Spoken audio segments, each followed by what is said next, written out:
University మంచి భవిష్యత్తు కోసం తెలుగు విద్యార్థులు ఇష్టపడే యూనివర్సిటీ. గాలి పీల్చుకోకుండా అంటే ఇంట్రడక్షన్ అంటే అలాగే అదేం బాగుండాలి. కానీ నువ్వు ఇన్ని రోజుల నుంచి యాంకరింగ్ చేస్తావు, నీకెందుకు టీవీలో ఒక ఇది యాంకర్ రవి లాగా, యాంకర్ ప్రదీప్ లాగా ట్రై చేయాలని నీకు ఎందుకు అనిపిలా? చేస్తాం అబ్బా. కాకపోతే ఏంటంటే ఇప్పుడు నా ఇంటర్వ్యూ చేస్తున్నా నువ్వు అడుగుతావు జనాలు చాలా ఇచ్చాను నేను ఇంటర్వ్యూ. ఇప్పుడు నేను ఇంటర్వ్యూలు చేసేటప్పుడు నాకు ఇంటర్వ్యూలో అవకాశం ఇవ్వాల, మన గురించి తెలీదు. అలానే మనకు మేము ట్రై చేసుకోవడం వల్ల ఓకే నేను ఇంటర్వ్యూలు చేస్తానని తెలిసింది. ఇప్పుడు టీవీ షోలోనే హోస్టింగ్ నేను చేస్తానని తెలీదు, నాకు ఎవరు అవకాశం ఇవ్వాల. ఒక అవకాశం వచ్చిందంటే అది స్టార్ మా వాళ్ళు బజ్ హోస్టింగ్ అది ఒకటి చేశాను అంతే, అది హిట్ అయింది. Okay satisfaction. బ్రాండ్స్ చదివాను, బ్రాండ్స్ చదివేసాను, అన్నీ అయిపోయింది, అది బాగా చేస్తాను, ఓకే అయిపోయింది.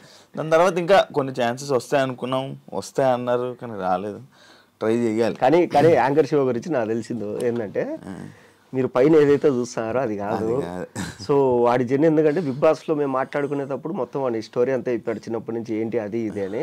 యాక్చువల్గా జర్నలిజం మీద ఒక సినిమా తీయాలనుకుంటే వీడి క్యారెక్టర్ని హీరో క్యారెక్టర్ కింద పెట్టేయచ్చు.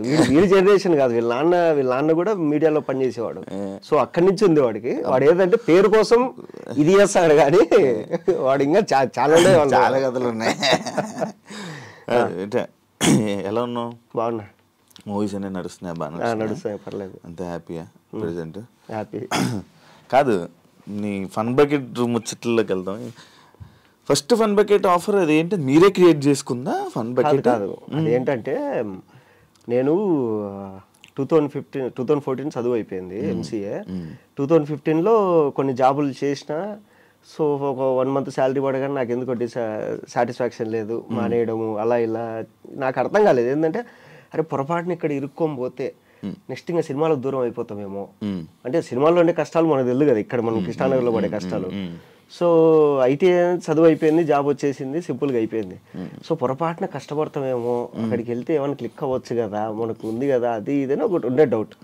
సో అప్పుడు ఇంట్లో వాళ్ళని అడిగితే వాళ్ళు 1 year టైం ఇచ్చారు. నేనే అడిగాను 1 year టైం ఇవ్వండి, నేను వెళ్తా కృష్ణానగర్కి, కింద మీద పడి కష్టపడతా, నేను క్లిక్ అవ్వలేదు అంటే మళ్ళీ వచ్చి జాబ్ చేసుకుంటా అనేసి చెప్పి సరే ఓకే అన్నారు. అప్పుడు ఇక్కడికి వచ్చి నేను డైరెక్ట్ నువ్వు వెళ్ళి నేను అసిస్టెంట్ డైరెక్టర్ అంటే నీకు ఫస్ట్ పని రావాలి, మనకు పని రాదు, పని నేర్పించేవాడు అంత ఈజీగా దొరకడు. సో అప్పుడు నేను అనుకుంది ఏంటంటే ఈ ఆర్ట్ ఫిలిమ్స్కి ఇంటర్న్షిప్ వెళ్దాం. సో వాటికి ఏం చేయాలంటే ఈ విఎఫ్ఎక్స్ ఎడిటింగ్ అవి రావాలి. సో అది నేను దిల్సుఖ్ నగర్లో కోచింగ్ తీసుకునేవాడిని. ఆ టైంలో నెలకు 4 రోజులు క్లాసెస్ ఉంటే 3 రోజులు ఖాళీగా ఉండేవాడిని. ఏం చేయాలి అనుకున్నప్పుడు ఫన్ బకెట్ డైరెక్టర్ హర్ష అన్న వరకు ఫేస్బుక్లో పోస్టులు పెట్టేవాడు అనమాట. సో వాటికి కావాలని ఆయన దృష్టిలో పడాలని చెప్పి ఆయన పోస్ట్ పెట్టగానే కామెంట్ పెట్టడం, లైక్ పెట్టడము, ఇట్లా కళ్ళల్లో పడిన తర్వాత ఆయన ఎప్పుడు ఏంటంటే రైటర్స్ కావాలి అనేవాడు. నేను 2014 ఇది ఎంసీఏ ఫైనల్ ఇయర్లో ఉన్నప్పుడు ఒక షార్ట్ ఫిల్మ్ తీసిన, ఒక 6 minute షార్ట్ ఫిల్మ్. దానికి ఏంది రైటర్గా డైరెక్టర్గా నేనే. తర్వాత ఒక 2 షార్ట్ ఫిల్మ్స్ రాసుకున్నా, ఒక లవ్ స్టోరీ ఒకటి థ్రిల్లర్ ఒక 25 minutes డ్యూరేషన్లో 2 షార్ట్ ఫిల్మ్ రాసుకున్నాను. ఒకసారి అన్న నేను కలవాలి, స్టోరీస్ ఉన్నాయి, రైటర్ కావాలన్నారు కదా అంటే సరే రా తమ్ముడు అని చెప్పి పిలిచి మాట్లాడినాడు. అప్పుడు ఆయనకి నేను స్టోరీ చెప్పే క్రమంలో యాక్టింగ్ చేసి చూపించిన, ఇలా ఉంటుంది అని. అంటే నువ్వు యాక్టింగ్ కూడా బాగా చేస్తున్నావు అంటే ఏమన్నా ఎవరు చెప్పలేదు ఇంతవరకు, నేను యాక్చువల్ రైటర్ కావాలని వచ్చిన. లేదు ట్రై చేద్దాం ఏదన్నా అని ఒక 2 నెలల తర్వాత పిలిచి ఒక పేపర్ ఇచ్చి 4 జోకులు ఉన్నాయి, ఏంటివి అంటే దీన్ని వీడియో చేద్దాం అన్నాడు. లేదు ఈ శాంటా బ్యాంటే జోక్స్, అలియా భట్ జోక్స్ అనేసి అప్పట్లో కొంచెం బాగా ఫేమస్ అయ్యి ఇది కదా. ఒకప్పుడు ఏంటంటే బ్లాక్ అండ్ వైట్ ఫోన్లలో మనం మెసేజ్ ఫార్వర్డ్ చేసేవాళ్ళం, జోక్ ఏదైనా టెక్స్ట్లో, దీన్ని వీడియో చేద్దాము అన్నాడు. అంటే నేను క్లిక్ అవుతుందన్నా అని చెప్పిన. ఎట్లా అంటే 2 నిమిషాల్లో 4 జోక్స్ అంటే ఇది బాగా క్లిక్ అవుతుంది, మనకు ఇప్పటిదాకా చూసుకోవడానికి ఏదో మూవీలో కామెడీ సీన్స్ జబర్దస్త్ తప్ప మనకు లేదు యూట్యూబ్లో, అందరు లవ్ స్టోరీలో తీస్తారు, బాగుంటుంది ఇది అన్న. సరే ట్రై చేద్దామని చెప్పి జస్ట్ ట్రై చేసినాం అంతే. దానికి కూడా ఏంటంటే మా ఛానల్ ఎండి రవిశంకర్ గారు చెప్పింది ఓ 20 episodes పైలట్ తీయండి. పైలట్ ఏది నేను మినిమం డబ్బులు ఇస్తా, పైలట్ తీయండి, అది అప్లోడ్ చేద్దాం, అది క్లిక్ అయితే కంటిన్యూ చేద్దాం అన్నాడు. సో ఆయన పైలట్ షూటు డబ్బులు లేవు అన్నందుకు మా డైరెక్టర్ ఏం చేసిన అంటే అసిస్టెంట్ డైరెక్టర్లు 3 ఉండేవాళ్ళం. నేను, హర్ష కొమ్మన్ అనే ఒక అబ్బాయి, త్రిశూల్ అనే ఒక అబ్బాయి, మేము 3 అసిస్టెంట్ డైరెక్టర్లం. అప్పటికే మేమందరం ఒక్కొక్క షార్ట్ ఫిల్మ్ తీసేసుకున్నాము. అందులో హర్ష కొమ్మన్ అనే అబ్బాయి మూవీ స్టోరీస్ రాసుకుంటున్నాడు. సో ఇలా మేము ఉన్నప్పుడు అసిస్టెంట్ డైరెక్టర్ మమ్మల్ని పెట్టి మీరే యాక్ట్ చేయండి, డబ్బులు లేవు మనకు, యాక్టర్లు పిలవలేమన్నాడు. అలా ట్రై చేసినాం, అది క్లిక్ అయింది. అంతే నార్మల్గా క్లిక్ అయిపోయింది అంతే. ఘోరం కదా అప్పుడు, ఫుల్ వైరల్. మామూలుగా కాదు, ఒక జియో రాకముందే మిలియన్స్ లో వెళ్ళేటివి. అదే కదా, ఇప్పుడు జియో ఏమీ లేదు. అప్పుడు ఏంటంటే 158 రూపాయలు వేసుకుంటే 1 GB వచ్చేది మనకు. ఇప్పుడు రోజుకు 2 GB వస్తుంది. ఆ 1 GBతో మా వీడియోస్ మిలియన్స్ వెళ్ళేవి. ఇంకా ముఖ్యంగా ఏంటంటే అప్పటికి ఇంకా వైఫై అనేది మనకు అంత లేదు, ఫారిన్ లో ఎక్కువ అనమాట. ఆస్ట్రేలియాలో, తర్వాత న్యూజిలాండ్, ఖతర్, ఒమన్, తర్వాత అమెరికా, ఇట్లా అన్ని చోట్ల నుంచి ఫేస్బుక్ లో మెసేజ్ చేసేవాళ్ళు అప్పుడు, మీ వీడియోస్ చూస్తుంటాం బ్రో అది ఇదని. అండ్ ఆస్ట్రేలియాలో అయితే మా కజిన్ వాళ్ళు ఉన్నారు, అక్కడ తెలుగు వాళ్ళందరిది మీటింగ్ అవుతుంటాయి 3 months అట్లా. అందరు కలిసినప్పుడు ఫస్ట్ హాఫ్ అన్ అవర్ మా వీడియోస్ వేసుకొని అందరూ నవ్వుకొని రిఫ్రెష్ గా మీటింగ్ స్టార్ట్ చేసేవాళ్ళండి. సో అలా అన్ని నేను మెసేజ్ చేసేవాడిని నీకు ఫేస్బుక్ లో, ఉందా చూసావా? తెలీదా? మన ఫేస్బుక్ ఫ్రెండ్స్ చూడు, నిజం మన ఫేస్బుక్ లో ఏ మెసేజ్లు ఉంటాయి. ఏమని ఉంటుంది నీది? యాంకర్ శివ అని ఉంటుంది. నేను చూస్తాను, మెసేజ్లు ఏం పెట్టాను నీకు? యాంకర్ శివ ఫ్రెండే కదా, ఫ్రెండ్ వచ్చింది. ఏయ్ ఉన్నాయా మెసేజ్? ఉన్నాయి. ఉన్నాయా? 2018 జనవరి 27 ఉన్నాయా? వాయిస్ కిరాక్ లైక్ పంపించిన. తర్వాత వెల్కమ్ టు వైజాగ్, నేను అప్పుడు దేనికో వైజాగ్ పోయినా 2018 లో. తర్వాత హాయ్ అన్న మీతో ఇంటర్వ్యూ ప్లాన్ చేస్తున్నా 2018. అప్పుడు నేను నాట్ ఓకే అన్నా. తర్వాత పార్వతీశం ఇంటర్వ్యూ ఒకటి పంపించినావు. తర్వాత హ్యాపీ బర్త్డే అది కంగ్రాచులేషన్స్. నేను ఫేస్బుక్ మాక్సిమం ఓపెన్ చేయను ఇప్పుడు. 2019 ఉంది లాస్ట్ మెసేజ్. మెసేజ్లు ఉన్నాయా? ఉన్నాయి. ఏ కుప్పలు తెప్పలు ఉంటాయి నీ మెసేజ్లు నేను పెట్టింది అంటే. ఎప్పుడు చూడు 2018 చూసావా? అది అలా ఉండేది మహేష్ బిట్ట. ఈ ఫన్ బకెట్ భార్గవ్ ఎలా వచ్చాడు మీ దాంట్లోకి? ఆ అబ్బాయా భార్గవ్ గారు ఎలాగంటే ఫస్ట్ స్టార్ట్ చేసింది మా ముగ్గురితో, త్రిశూలు, హర్ష కొమ్మన, నేను. పైలట్ షూట్ కింద ఫస్ట్ ఒక 15 episodes వరకు మేము అప్లోడ్ చేసుకుంటూ వచ్చినాం. అప్పటిదాకా ఎవరు పట్టించుకోలేదు, ఏం లేదు. మేమేందంటే మేమందరం ఫోన్లు చేసుకొని అరే ఈరోజు 2000 views వచ్చినాయి మనకు అది ఇది అనుకునేవాళ్ళు. ఒక 15th episode తర్వాత బాగా క్లిక్ అయిపోయింది. తర్వాత అప్పుడు ఉదయ్ అని చెప్పి ఒక అబ్బాయిని, ఒక ఆవిడ ఇలా ఫన్ బకెట్ అనేది ఒకటి జరుగుతుంది, పలానా చోట ఆఫీస్ ఉంటుంది, మీరు వెళ్ళి డైరెక్టర్ని కలవండి, మీకు ఛాన్స్ ఇస్తాడు అంటే. ఆ అబ్బాయి మధురానగర్లో హాస్టల్లో ఉండేవాడు. ఆ అబ్బాయితో పాటు ఇంకొక అబ్బాయి భరత్ బెహ్రా, వీళ్ళిద్దరు కలిసి వచ్చారు. మా డైరెక్టర్ వీళ్ళిద్దరిని చూడగానే ఇద్దరు మంచి సాలిడ్ పర్సనాలిటీ, స్టైలిష్గా ఉన్నారు ఇద్దరు. అరే వీళ్ళు ఏదో బాగున్నారు ఇద్దరు చూడడానికి, ఎక్కడ మీది అంటే ఇట్లా ఒరిస్సా శ్రీకాకుళం అది ఇది అంటే, ఓ మీ స్లాంగ్ బాగుంటుంది కదా, సో ట్రై చేద్దాం మిమ్మల్ని కూడా అని వాళ్ళిద్దరిని పెట్టి ట్రై చేసినాడు. అప్పుడు ఏంటంటే కనుక భరత్తో పాటు అదే పీజీలో ఫన్ బకెట్ భార్గవ్ ఉండేవాడు, వాడు కూడా వచ్చేవాడు. సో వచ్చాడు కదా, మా డైరెక్టర్ ఏంటంటే ఈ మా దాంట్లో జోక్స్ని కేటగిరీస్ డివైడ్ చేసేవాడు. ఒక ఏదన్నా ఇది మరీ ఎడ్డి జోక్ ఏదైనా ఉందంటే అది నాతో చేయించేవాడు. Girl friend boy friend joke అయితే త్రిశూల్ అనే అబ్బాయి, ఫేస్ ఎవరిది సెట్ అయితే ఎవరు సెట్ అయితే వాళ్ళది. సో అలా చేసుకుంటే ఏంటంటే కనుక ఒక ఎపిసోడ్ ఒక 5 నిమిషాలు 10 నిమిషాలు రావాలంటే దాంట్లో ఫిల్అప్ ఉండాలి కదా. అట్లా భార్గవ్ గారు కూడా నేను చేస్తాను అంటే సరే చేరా నువ్వు కూడా ఏదన్నా అని చెప్పేసి వాడిని కూడా పెట్టేవాడు. అంటే నాకు ఫన్ బకెట్ నా వల్లే నడిచింది అన్నట్టు మనం అప్పుడు మాట్లాడేవాడు. అండ్ ఇంకోటి అప్పుడు ఏదైతే జరిగిందో దాని తర్వాత fun bucket full bad name అయిందండి మొత్తం, మీరు అందరూ మాట్లాడుకున్నారంటే. బ్యాడ్ నేమ్ మ్యాటర్ ఏంటంటే ఇప్పుడు ఫన్ బకెట్ భార్గవ్, సింపుల్ చెప్తాను, జబర్దస్త్ అనేది ఉంది, దానివల్ల ఒక 50 మంది ఆర్టిస్టులు ఈజీగా ఉన్నారు పేరు వచ్చిన వాళ్ళు.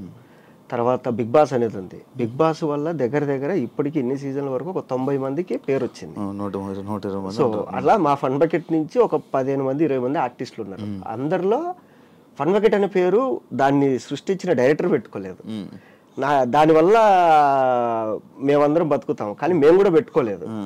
కానీ ఈడు పెట్టుకున్నాడు, ఈడొక్కడు పెట్టుకున్నాడు ఫన్ బకెట్ భార్గవ్ అని పెట్టుకున్నాడు. తర్వాత ఎక్కడ చూసిన న్యూస్ ఛానల్ చూస్తే ఫన్ బకెట్ భార్గవ్ ఈడేదో చేసేది ఏదో పని చేశాడు. మళ్ళీ మన ఫన్ బకెట్ పేరు పెట్టుకున్నాడు, చూసిన వాళ్ళందరూ మనల్ని అడుగుతారు ఏంది మీ వాడు అది ఇది అని చెప్పి అనుకున్నాం అంతే. మళ్ళీ అప్పుడు కదిలింది కదా మళ్ళీ, అవును ఎందుకు అది అయిపోయింది సడన్ గా?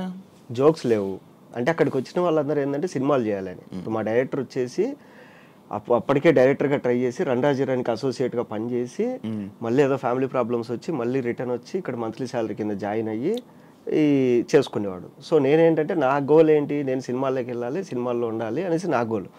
సో ఇలా అనుకునే టైంలో అది ఏమైందంటే ఒక 50-60 ఎపిసోడ్ల వరకు వచ్చిన తర్వాత మాకు ఛాన్సెస్ వచ్చినాయి బాగా. ఇది నాకు మూవీస్లో ఛాన్సులు రావడము. తర్వాత మా డైరెక్టర్కి ఏంటంటే అప్పటికే స్టోరీ రాసుకొని చాలామంది హీరోలకు చెప్పేసి ఒక ప్రొడ్యూసర్ వచ్చి ఆ ప్రొడ్యూసర్ ఆఫీస్ కూడా ఓపెన్ చేద్దామంటే మేమందరం ఆఫీస్ అయితే అంటే మాకెంత ఏమనిందంటే సినిమాలు చేయాలి ఎప్పటికైనా సినిమాల్లోకి వెళ్ళాలి అని. తర్వాత మా ఫన్బెక్క డైరెక్టర్ది ఈ డిమాంటేషన్ వచ్చేసి ప్రొడ్యూసర్ కొద్ది రోజులు ఆపుదామని చెప్పి అది పూర్తిగా ఆగిపోయింది. సో ఇలా ఆగిపోయింది. 100 ఎపిసోడ్స్ తర్వాత నేను మానేసా, మా డైరెక్టర్ మానేశాడు. తర్వాత మిగతా వాళ్ళు కంటిన్యూ చేసుకుంటూ వెళ్ళేవాళ్ళు. మేము 100 ఎపిసోడ్స్ వరకు చేసినాం. మేము 240 ఎపిసోడ్స్ చేసినారు మొత్తం 240 ఎపిసోడ్లు. ఇంకా తర్వాత కంటెంట్ లేదు, జోకులు ఎక్కడి నుంచి తీసుకురావాలి మేము, అది ఆపేసినారు. కంటెంట్ లేదు, జోక్స్ లేవు అంతే. ఇప్పుడు స్టోరీ ఓరియంటెడ్ అంటే ఏదో ఒకటి రాయొచ్చు. జోక్స్ సింగిల్ లైన్ జోక్స్ ఎన్ని రాస్తాం మనం. నువ్వు డైరెక్ట్ సినిమాలకి వెళ్ళావా ఫన్ బకెట్ నుంచి, లేకపోతే మధ్యలో పటాసు? డైరెక్ట్ సినిమాలే. డైరెక్ట్ సినిమా నేనే రాజు. ఫస్ట్ ఓకే అయిన సినిమా నేనే రాజు నేనే మంత్రి. ఫస్ట్ స్క్రీన్ మీద కనపడ్డ సినిమా సెమంతకు మణి. దానికి ముందు ఫస్ట్ చేసిన సినిమాలు ఒక 2 చిన్న సినిమాలు ఉన్నాయి. ఏదంటే ఈ నేరాజు నేను మంత్రి స్టార్ట్ అయ్యే లోపల చిన్న సినిమాలు చేసిన. అది చేసిన తర్వాత ఏంటంటే ఇప్పుడు రాక పేరు వచ్చింది. ఓకే దీపం ఉన్నప్పుడు ఇల్లు చక్కదిద్దుకోవాలి. అప్పుడు ఏంటంటే నాకు జబర్దస్త్లో టీమ్ లీడర్ ఛాన్స్ వచ్చింది. సో నాకేంటంటే ఈ ప్లాట్ఫామ్ నాకు తెలుసు, యూట్యూబ్ ప్లాట్ఫామ్ నాకు ఎక్స్పీరియన్స్ ఉంది, సినిమా ప్లాట్ఫామ్ అనేది పనిచేస్తున్నా, టీవీ ప్లాట్ఫామ్ నాకు తెలియలే ఇంకా. అప్పుడు ట్రై చేస్తూ అటు ఇటు అన్నప్పుడు నేను అన్న నాకు కొంచెం ఫియర్ ఉంది, స్టేజ్ ఫియర్. సో అది పోగొట్టుకోవాలి, ఈ లోపల నేను ఏదన్నా కొంచెం స్టేజ్ ఫియర్ పోవడానికి ఏదైనా చేసుకుంటా అన్నప్పుడు అప్పుడు మళ్ళీ వాళ్ళు పటాస్ చేయన్నారు. సో 12 ఎపిసోడ్స్ అది చేసిన. ఆ లోపల ఏంటంటే ఈ పటాస్ చేసి ఇంకా ఓకే జబర్దస్త్ టీమ్ లీడర్ తీసేసుకుందాము అని అంతా ప్లాన్ చేసుకునే టైంకి సినిమాలో బిజీ అయిపోయినా. అప్పుడు డైరెక్టర్ తేజ గారు వచ్చేసి అరే నీకు ఎప్పుడు ఫోన్ చేసినా కానీ నీ డేట్స్ వల్ల ఇబ్బంది పడకూడదు అటు సైడ్ ప్రొడక్షన్ వాళ్ళు, సో నువ్వు మ్యాక్సిమం లాక్ అయిపోతే ఏదో ప్లాట్ఫామ్ ఫిక్స్ అయిపో. అప్పుడు నేను ఇంకా యూట్యూబ్ టీవీ 2 మానేసి ఓన్లీ సినిమాల మీద కూర్చున్నాను. అట్లా అలా షిఫ్ట్ అయింది. అందుకు పటాస్ అన్ని ఎపిసోడ్స్ చేసావా? 12 ఎపిసోడ్స్ చేసేసి ఆపేసిన. ఒక ఎక్స్పీరియన్స్ వచ్చింది. తర్వాత టీమ్ లీడర్కి వెళ్ళిపోదాం. స్టేజ్ ఫియర్ ఉందా? స్టేజ్ ఫియర్ ఉంది. అంటే స్టేజ్ ఫియర్ అంటే ఇది టీవీది. టీవీ స్టేజ్ ఫియర్ ఉంది. ఇక్కడ ఏంటంటే అన్ని సింగిల్ టేక్ లో చెప్పాలి. పటాస్ చేసేటప్పుడు కూడా నేను చేతి మీద రాసుకునేవాడిని. చేతి మీద గన్ పాయింట్స్ రాసుకొని పటాస్ చేస్తూ మధ్యలో అనుకుని చూసుకునేవాడిని. అవునా? అలా ఎన్ని సినిమాలు చేసి ఉంటాం మొత్తం దాదాపుగా? దగ్గర గుర్తులేదు కానీ ఒక 40 పైన చేసింట. దాంట్లో చెప్పుకోదగ్గ పెద్ద సినిమాలు ఒక 10 ఉన్నాయి.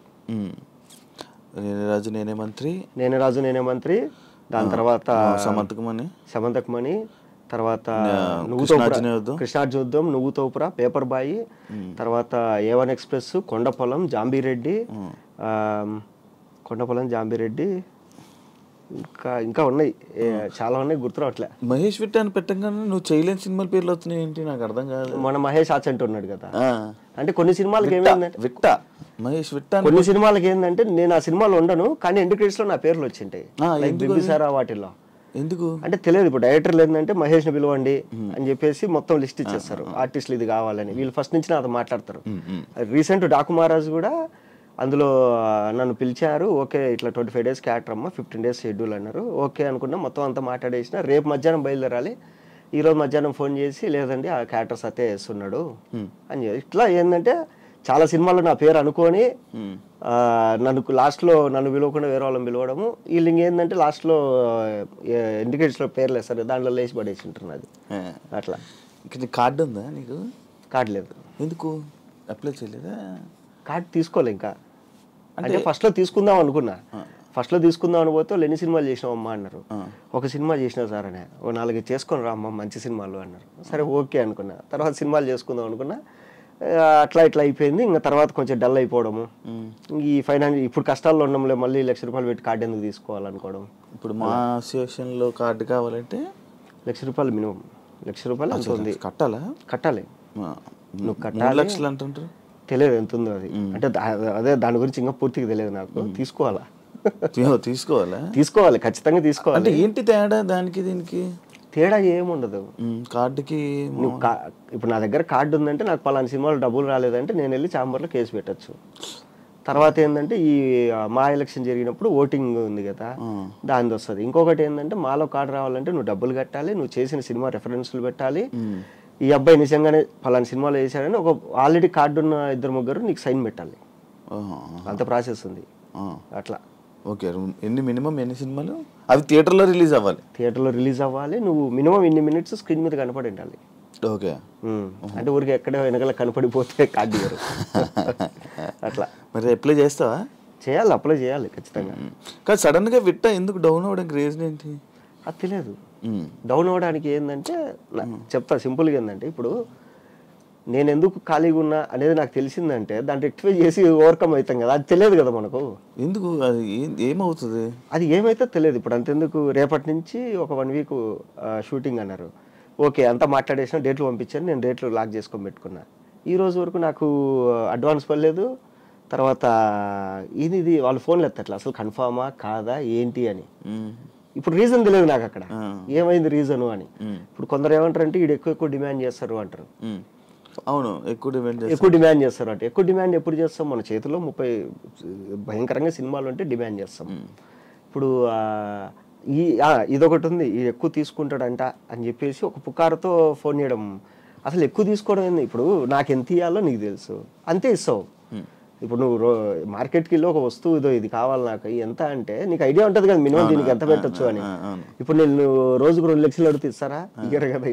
వాళ్ళు ఏమి ఇవ్వాలి దొమ్మ, మా బడ్జెట్ ఇంత అని చెప్తారు కదా. సో వాళ్ళు ఎంత ఇవ్వాలో అంతే ఇస్తారు, కానీ అది ఎందుకో తెలియదు. ఇంకోటి నేను అబ్జర్వ్ చేసింది ఏంటంటే, మనము ఎప్పుడైతే మనకు ఏది యూట్యూబ్ కానీ ఇన్స్టా కానీ ఏదో ఒక రకంగా మనం పేరు తెచ్చుకుంటామో, పేరు తెచ్చుకున్న కొత్తలో మనం ఏమనుకుంటాం, అరే డిమాండ్ చేయొద్దు, రాక అవకాశం వచ్చింది, ఎంతో కొంత చేసేద్దాం. సరే, ఎంతో కొంత నువ్వు చేసుకుంటూ వెళ్ళిపోతావు. ఒక 2-3 ఏళ్ళు నువ్వు ఫుల్ నాన్ స్టాప్ సినిమాలు చేసేస్తావు, అయిపోయింది. తర్వాత ఏంటంటే సినిమా వల్లే నీకు అమౌంట్ పెంచుకుంటూ పోతారు. ఇప్పుడు నాకు హైయెస్ట్ రెమ్యునరేషన్ అంటే 50,000 ఇప్పుడు దాకా ఇచ్చింది. అది నేను అడగలేదు, వాళ్ళే ఏమా ఎంత తీసుకుంటామంటే ఆ సినిమాకి ఇంత తీసుకున్నా సార్, కనుక్కోండి ఒకసారి, మీరు కొంచెం పెంచి ఇవ్వండి. సరే ఓకే, దానికి ఇంత తీసుకున్నాం అంటే కదా, సరే మనం 50,000 ఇస్తాం, ఓకే సార్ అని చెప్పేసి మనమే చెప్తాం. రేపు మనకు డిమాండ్ తగ్గినప్పుడు ఇదే సినిమా వాళ్ళు తగ్గిస్తారు. 50,000 అంటే లేదమ్మా అంత లేదు బడ్జెట్, నువ్వు ఓకే అంటే చెయ్యి. సరే ఓకే సార్, మీ బడ్జెట్ ఎంత ఉంది? ఒక 20,000 ఉంది సార్. ఓకే పర్లేదు చేసేస్తాను సార్. ఓకే నీకు ఓకే అయితే వచ్చేసేయి. అట్లుంటది. సో అట్లా ఏంటంటే నువ్వు బాగా అబ్జర్వ్ చేయి, ఎవరికైనా కానీ వచ్చిన స్టార్టింగ్ లో బాగా సినిమాలు ఉంటాయి, అవును, తర్వాత కొంచెం డౌన్ అవుతారు, మళ్ళీ కొద్ది రోజుల తర్వాత మళ్ళీ స్టార్ట్ అవుతాయి. ఇప్పుడు సత్య గాని, అవును, సుదర్శన్ అన్న గాని, తర్వాత బ్రహ్మానందం గారు గాని.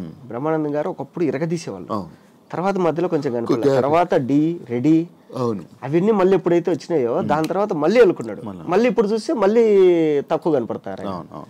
అది మనకు తెలియదు. కాదు, ఎవరైనా ఆపుతున్నారు అలాంటివి ఏమైనా ఉంటాయి ఏంటి? అట్లేం ఆపరు. రాజకీయాలు ఎట్లుంటాయంటే నీకు ఇక్కడ రాజకీయాలని కాదు కానీ అవతలోడు తెలివి. ఇప్పుడు క్యారెక్టర్కి ఇప్పుడు రైటర్లు, డైరెక్షన్ డిపార్ట్మెంట్, డైరెక్టర్ అందరు కూర్చొని క్యారెక్టర్ ఫైనలైజ్ చేస్తారు. ఓకే ఈ క్యారెక్టర్కి ఎవరు రైటర్ ఏమంటాడంటే, నేను రాసుకునేటప్పుడు పలానా వాడిని ఊహించుకున్నా వాడైతే బాగుండు అని రైటర్ చెప్తాడు. అసోసియేట్ డైరెక్టర్లు వీళ్ళు ఏంటంటే కనుక, సార్ పలానా ఆర్టిస్ట్ అయితే టైమింగ్ ఉంటుంది, మనకు కోఆపరేట్ చేస్తాడు, పలానా ఆర్టిస్ట్ అయితే బాగుంటుంది. కొందరు ఏమంటారు డైరెక్షన్ డిపార్ట్మెంట్లో, సార్ వీడు కొత్త ఇప్పుడు వస్తాడు సార్, ఈయన పెట్టుకుంటే కొంచెం ట్రెండింగ్ ఉంటుంది. ఇలా క్యారెక్టర్ ఫైనలైజేషన్ అనేది ఉంటుంది, క్యారెక్టర్ ఫైనలైజేషన్ అని ఉంటుంది. సో ఇప్పుడు దీనికి మహేష్ విట్టా బాగుంటాడని అందరూ ఫిక్స్ అయ్యి మహేష్ విట్టా పిలుస్తారు. వచ్చిన తర్వాత ఏమ్మా ఎంత తీసుకుంటాం? సేమ్ సార్ నేను ఇంత తీసుకుంటాను సార్, మన బడ్జెట్ ఎంత? మన బడ్జెట్ ఇంత ఉంది. ఓకే సార్ పర్లేదు నేను చేస్తా అని నేను చెప్తా. ఇప్పుడు నాకేంటంటే అయిపోయింది, నేను ఒప్పేసుకున్నా, అంతా అయిపోయింది. ఇప్పుడు అదే ఆఫీస్కి కొంతమంది క్యారెక్టర్ల కోసం వెళ్తారు కదా, ఈ బ్యాచ్ ఒకటి తయారైంది, ఈఎంఐ బ్యాచ్. ఏంట్రా అంటే ఇప్పుడు నాకు ఏ ఈఎంఐలు లేవు, నా కారు ఓను, తర్వాత నా ఇల్లు ఓను, అన్నీ నా డబ్బులతోనే ఉన్నాయి నా దగ్గర. ఈఎంఐ బ్యాచ్ ఏంటంటే ఇల్లు వచ్చిన స్టార్టింగ్లో బాగా సంపాదించేసుకొని 30 లక్షలు సంపాదించేసి ఒక 20 లక్షలు డౌన్ పేమెంట్ కట్టి ఈఎంఐలో ఇల్లు తీసుకుంటారు, ఒక 5 లక్షలు డౌన్ పేమెంట్ కట్టి కారు ఈఎంఐలో తీసుకుంటారు. ఇప్పుడు వీడికి నెల అయ్యేసరికి 1 లక్ష, 1.5 వీడికి కావాలి ఈఎంఐలకి ఖర్చులకి. వీళ్ళు ఏం చేస్తారంటే ఇలా ఏదైతే మూవీస్ రెడీగా ఉంటాయో స్టార్ట్ అవుతుంటాయో ఆఫీసులకు వెళ్ళిపోయి కాళ్ళ మీద పడిపోయి, సార్ ఎంతో కొంత ఇవ్వండి సార్, ఎంతో కొంత ఇవ్వండి సార్. నాకు కొంతమంది ఫోన్ చేసి చెప్పారు, మహేష్ ఈ క్యారెక్టర్కి నువ్వైతే 5 లక్షలు మనం బడ్జెట్ అనుకున్నది, అది కూడా మాకు ఓకే, బట్ ఈడొచ్చి కాళ్ళ మీద పడిపోతారా, ₹1,00,000 ఏం చాలంటారా, నువ్వేం అనుకోకరా పాపము, వాడికి ఏదో ఈఎంఐలు కష్టాలు ఉన్నాయంట. సరే ఓకే సార్ ఇచ్చేయండి. ఇలా కొన్ని పోతాయి. ఇంకా కొందరు ఉంటారు, వాళ్ళు ఏంటంటే ఇప్పుడు జబర్దస్త్ కానీ యూట్యూబ్ కానీ ఇన్స్టా కానీ ఏదో ఒక ప్లాట్ఫామ్లో బాగా సంపాదించేసుకున్నారు. వీళ్ళు ఏం చేస్తారంటే ఇప్పుడు సినిమాల్లోకి వచ్చి సార్ ₹1 డబ్బులు వద్దు, నా ఫ్లైట్ టికెట్లు వేయండి, నా స్టాఫ్ డబ్బులు వేయండి, నేను వచ్చేస్తా. ఇలా ఒక 2 సంవత్సరాలలో ఒక మినిమం ఒక 5 నుంచి 8 పెద్ద సినిమాల్లో కనపడతారు. కనపడిన తర్వాత మార్కెట్ ఓపెన్ అవుతుంది ఇండస్ట్రీలో. ఇప్పుడు డబ్బులు డిమాండ్ చేస్తారు. అది కూడా ఉంది. కొంతమంది ఆర్టిస్టులు ఉన్నారు ఫ్రీగా చేసేస్తారు. పుష్ప కేశవ ఎలా పోయింది మరి? పుష్ప కేశవ నేను ఒక్కనే కాదు, ఫస్ట్ నన్ను పిలిచారు, ఇది క్యారెక్టర్ అన్నారు. నాకు పుష్ప క్యారెక్టర్ కన్నా కేశవ క్యారెక్టర్ చాలా ఇంపార్టెంట్ రా, అందరు నీ పేరే చెప్తారు. అప్పటి వరకు ఆయనకు తెలియదు, ఆయన యూట్యూబ్ చూడలేదు నాది. సో అందరు నీ పేరే, సేమ్ నేను చెప్పి డైరెక్షన్ డిపార్ట్మెంట్ రైటర్లు అందరు కూర్చొని డిస్కస్ చేస్తారు అని, అందరు నీ పేరే చెప్తారు, ఇట్లా నీ సినిమాలు నేను ఒక 2 చూస్తాను నేను అంటే, ఓకే సార్ అది ఇదన్నా అయిపోయింది. తర్వాత నా తర్వాత సుహాస్ని అబ్బాయిని చాలా మందిని అనుకున్నారు. బట్ వాళ్ళకి కావాల్సింది ఏంటంటే ఎప్పుడు పిలిచినా రావాలి. నాకు ఫస్ట్ ఆయన చెప్పింది 3 సంవత్సరాలు ఏం చేయకూడదు అన్నాడు. ఓకే సార్, నాకు ఇష్టమైన డైరెక్టర్లో మీరు ఒకరు, సో అందులో అల్లు అర్జున్ అన్న ఫ్యాన్ నేను, సో నేను 3 సంవత్సరాలు ఏం ఒప్పుకోకుండా చేస్తా అన్న. బట్ వీళ్ళకేంటంటే ఎందుకు ఇన్ని ఇబ్బంది పెట్టడం, ఇప్పుడే బిగ్ బాస్ నుంచి వచ్చాడు, కొంచెం రెమ్యునరేషన్ పెంచుకుంటాడు. నాకేంటంటే బిగ్ బాస్ నుంచి రాకుండా ఒక 6 సినిమాలు రెడీగా ఉన్నాయి. 6 సినిమాలు అంటే ఆయన కనుక్కున్నాడు బయట ఏంది దీని పరిస్థితి అంటే, సార్ ఇప్పుడే బిగ్ బాస్ నుంచి వచ్చాడు, ఇన్నేళ్ళు కష్టపడ్డాడు, మంచి పేరు వచ్చింది, వాడికి బయట ఫుల్ డిమాండ్ ఉంది సినిమాలలో అంటే, ఈయన ఎందుకు 3 ఏళ్ళు లాక్ చేసుకోవడము, పర్లేదు అని చెప్పేసి పంపించేసాడు. సుహాస్ని కూడా అదే, సో సుహాస్ కూడా చేయాల్సింది. సో హీరోగా ట్రై చేస్తున్నాడు, కలర్ ఫోటో అది ఇది, సరే ఎందుకు వాడిని 3 ఏళ్ళు మనం లాక్ చేసి ఇబ్బంది పెట్టడం, తప్పు అయింది కదా, తప్పే అయింది అంటే చెప్పలేము. ఇప్పుడు ఆ సినిమా క్లిక్ అయింది కాబట్టి మనం మాట్లాడుకుంటాము. ఒకవేళ అదే కనుక ఏదైనా అయింది అనుకో, అరే అనవసరంగా 5 ఏళ్ళు పోయింది కదా నా లైఫ్ లో అనుకుంటారు కదా, అట్లా. బట్ ఏంటంటే బయట తెలియక నేను ఎందుకు వదులుకున్నా, సుకుమార్ గారు పిలిచి క్యారెక్టర్ రా అంటే నేను మూసుకొని చేయకుండా నేను ఎందుకు వదులుకుంటా. సో ఆయనే ఆలోచించి మనకు సరే ఫ్రీగా ఉన్న వాళ్ళు ఎవరున్నారంటే జగదీష్ కనపడినాడు. జగదీష్ ఏంటమ్మా అంటే, లేదు సార్ సినిమాలు ఇప్పుడే ట్రై చేస్తున్నా అది ఇది, సరే ఓకే వచ్చేసి అని చెప్పేసి ఆ అబ్బాయిని పెట్టేసుకున్నాడు. అది మంచి పడింది. చూసుకున్నా సినిమా బాగుంది. నేను పుష్ప 2 షూటింగ్ చేసుకుని వాళ్ళు వైజాగ్ నుంచి వస్తుంటే, నేను ఏదో పని మీద వైజాగ్లో పోతుంటే సేమ్ ఫ్లైట్లో ఈయన ఉన్నాడు సుకుమార్ గారు ఉంటే, గుర్తుపడతారు లేదోలే ఒక్కసారి కదా కలిసింది అన్నది. ఆయనే చూసి మహేష్ ఎలా ఉండవు అన్నాడు. సార్ బాగున్నా సార్, ఏంటి సార్ అంటే షెడ్యూల్ ఒకటి కంప్లీట్ అయింది వైజాగ్లో, పోతున్నావు హైదరాబాద్కి. అప్పుడు వేరే ఆయన కనపడి ఆయన ముందరే నన్ను అన్నాడు, ఏంటన్నా నువ్వు చేయొచ్చు కదా కేశవ క్యారెక్టర్ అంటే, సార్ సావు దొబ్బుతాడు సార్, ఇంకా మీరు చెప్పండి సార్ రీజన్ అంటే ఆయన అన్నాడు, లేదురా నువ్వు అప్పుడప్పుడే కొంచెం సంపాదించుకుంటావు, ఎందుకు నిన్ను లాక్ చేయడం అనవసరంగా అని చెప్పేసి చేయలేదు అని. అప్పుడు తెలిసింది నాకు, అప్పటిదాకా నాకు తెలియదు రీజన్ ఏంటని. అది ఎందుకు వెళ్ళావు బిగ్ బాస్ కి? నార్మల్గా ఏం చెప్పారు? బిగ్ బాస్ సీజన్ 2కి నాని అన్న వాడిని పిలవండి బాగుంటుంది అన్నారు.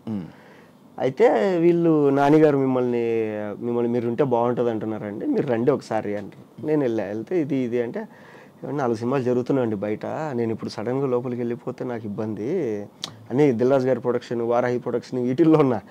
అయ్యో ఇబ్బంది అండి, తేజ గారు చెప్పింది గుర్తొచ్చి, నువ్వు ఎప్పుడు లాక్ అయిపోద్ది ఎక్కడే కానీ, ఇలా అండి అంటే నెక్స్ట్ సీజన్ చూసుకుందాం లేండి అని చెప్పిన ఊరిక. సరే ఓకే అన్నారు. సీజన్ 2 అయిపోయిన తర్వాత నాకు భయం ఎత్తుకుంది, ఇది బిగ్ బాస్ అంటే ఇలా ఉంటుంది అని.